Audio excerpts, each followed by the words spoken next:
limped into the shed feeling exhausted. "He's really getting on my nerves," he sighed.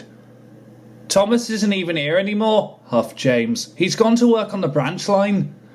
"Not Thomas," Henry fumed. "Marklin." "Oh," said Gordon, trying to go to sleep. "Marklin's still here? I thought the Fat Controller sent him away ages ago." "You'd be surprised," sighed Henry. "He kept complaining to me about his trains. It wasn't my fault. He seems to have a bad temper with everyone." "What do you expect?" huffed James. "He doesn't get to see the world like Thomas does." Henry sighed. He was too tired to talk any more, and went to sleep. Marklin was the nickname of a tank engine from another country. The Fat Controller had brought him to be station pilot at Knapford before Thomas came to the island. But ever since Thomas arrived, Marklin felt like he had been used less and less. Every time Thomas came up from the branch line with Annie and Clarabelle, Marklin would always find an argument with him. "You're the reason why I fade into the background nowadays," he fumed crossly. Thomas paid no attention, but he couldn't help feel like Marklin was targeting him in a vicious fashion. "He is an arrogant old brute," Thomas complained to Percy in the shed that night. "I just don't understand what his problem is towards me. Ever since I got my branch line, Marklin has treated me like scrap iron." "Maybe something's troubling him," said Percy. "Troubling him?" huffed Thomas. "The big engines have said he's targeted them as well." "It stops now, Percy." Before Percy could voice his opinion again, Thomas went crossly to sleep.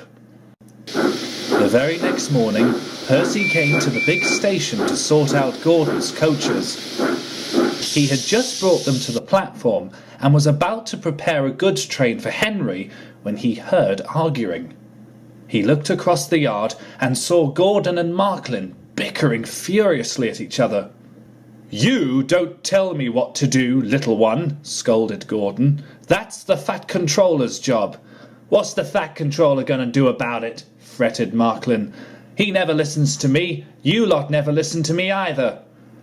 "We do listen to you," huffed Gordon. "Not since that little blue runt came to the island," Marklin rapped back. "Don't you dare talk about Thomas that way," thundered Gordon. "Now go off and hide in the corner, you little black rain cloud." Marklin felt rather hurt. He puffed sadly away. "Gordon," said Percy, "there was no need for that."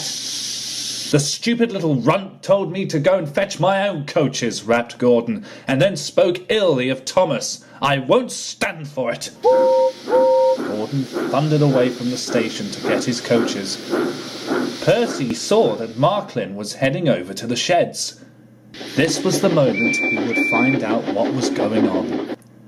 When Percy caught up with Marklin, he was telling Thomas and Edward what had happened. Thomas, who was still cross with Marklin, was just about to voice his reasons and tell Marklin what he thought of him when Percy cut in. "Please don't be upset with him," he pleaded. "It wasn't his fault." Marklin was surprised. "Why are you sticking up for me?" he asked.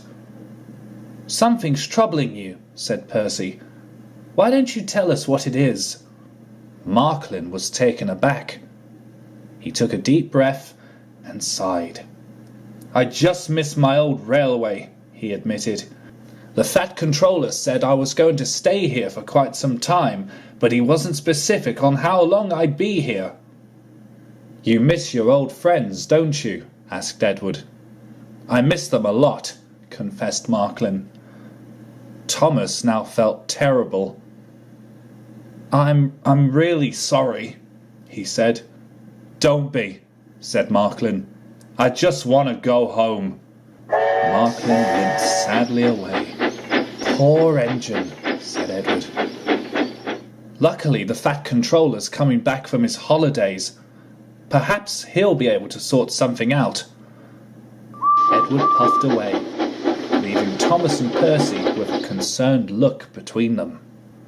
A few weeks later, the engines were resting in the shed. James had some very exciting news.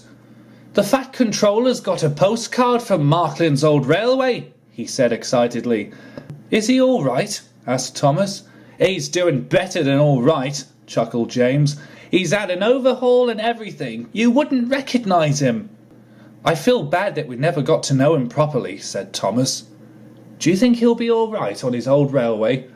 "Of course he would," said Edward. "It's a big city port like no other. He'll be just fine."